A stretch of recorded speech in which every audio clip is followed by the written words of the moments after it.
ஆண்டவராகிய இயேசு கிறிஸ்து நாமத்தினால உங்கள் அனைவருக்கும் எங்களுடைய அன்பின் வாழ்த்துக்கள். மீண்டுமாக இந்த தேவ வார்த்தையை உங்களோடு கூட பகிர்ந்து கொள்வதில் மிகுந்த மகிழ்ச்சி அடைகிறேன். எங்களது மூத்த மகன் பள்ளி ஆரம்ப படிப்பை துவங்குவதற்கு முன்பதாகவே நாங்கள் ஆண்டவரிடத்தில் ஜெபித்து வந்திருக்கிறோம். நாங்கள் அப்பொழுது திருப்பணி செய்த ஜெப வீட்டுக்கு அருகே ஒரு நர்சரி பள்ளி புதிதாக ஆரம்பிக்கப்பட்டது. அதை அவர் முடித்து பின்பதாக ஊட்டியில் உள்ள சர்வதேச பள்ளியில் சேர்ப்பதற்காக நான் முயற்சி செய்தேன். அதற்காக அந்த ஸ்கூலுடைய பிரின்சிபால் இடத்துல அப்பாயின்மெண்ட் வாங்கப்பட்டது. ஆகவே அவரை சந்திக்கும்படியாக நான் என்னுடைய பயணத்தை தொடங்கினேன். பயணத்தை தொடங்கின அந்த காலை வழியில் ஆண்டவர் பேசினார். இந்த காரியம் வாய்க்காது என்று சொன்னார். ஆனால் பயணத்தை துவங்கிவிட்டேனே என்ற காரணத்தினால புறப்பட்டு சென்றேன். குறித்த அந்த நாளில் அந்த பிரின்சிபாலை சந்தித்தோம். அவர் அந்த அப்ளிகேஷனை பார்த்துவிட்டு எங்களிடம் இவ்விதமாய் கூறினார், பாஸ்டர், எங்கள் ஸ்கூல் ரூல்ஸ் பிரகாரமாக 5 வயது நிரம்பின ஸ்டூடெண்ட்ஸ்க்கு அட்மிஷன் கொடுக்கலாம். ஆனால் என்னுடைய பர்சனல் ஒப்பீனியன் என்னவென்றால், ஒரு பிள்ளை 7 வயதை நிறைவு செய்தால்தான் அந்த குழந்தை ஸ்கூல் ஹாஸ்டலில் தனியாக மேனேஜ் பண்ண முடியும். ஆகவே பாஸ்டர், நீங்கள் உங்கள் பையனை 7 வயது ஆனவுடனே அழைத்து வாருங்கள், அப்பொழுது உறுதியாக அட்மிஷன் தருகிறேன் என்றார். எனது விருப்பம் நிறைவேறவில்லை என்கிற வருத்தம் மேலோங்கியது. மறுநாள் ஞாயிறு ஆராதனை ஊட்டியில் உள்ள ஒரு திருச்சபையில் செய்தி கொடுக்கும்படியாக அமர்ந்திருக்கிறேன்.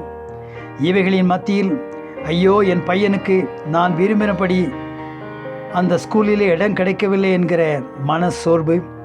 இந்த நேரத்தில் ஆண்டவராகிய இயேசு கிறிஸ்து என் உள்ளத்தில் தெளிவாய் பேசினார்.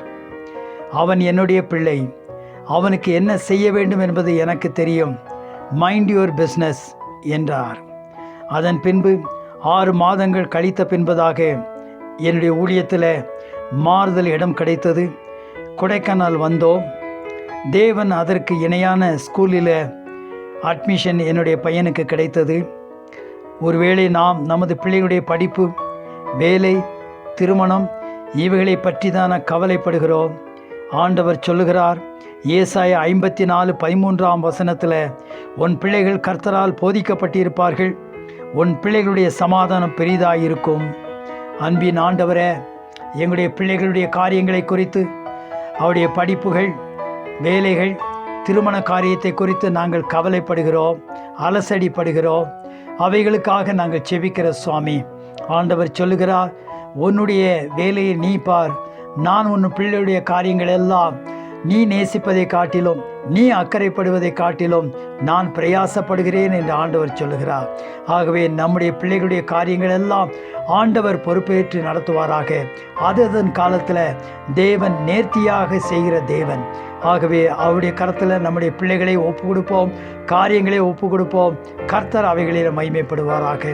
அன்பின் ஆண்டவரே, நீர் கர்த்தாவே, அனைத்து பிள்ளைகள் இந்த தேவ செய்தியை கேட்கிற ஒவ்வொருடைய காரியத்திலும் நீர் மகிமைப்படும் காரியத்தை செய்யும். நாங்கள் அமர்ந்திருந்து நீனே தேவன் என்று அறிந்து கொள்ள கிருபைத்தார். சகல கனமும் மகிமையும் உமக்கே செலுத்துகிறோம். ஆண்டவராகிய இயேசுவின் மூலம் ஜெபம் கேள் நல்ல பிதாவே, ஆமீன். நம்முடைய கர்த்தராகிய இயேசுடைய கிருபையும், பிதாவுடைய அன்பும், பரிசுத்த ஆவியானுடைய ஐக்கியமும், சந்தோஷமும், சமாதானமும் நம் அனைவரோடும், பிள்ளைகளோடும், காரியங்களோடும் இன்றும் என்று சதா காலம் இருப்பதாக. ஆமீன். God bless you all. Like, subscribe, and share to spread the God's love.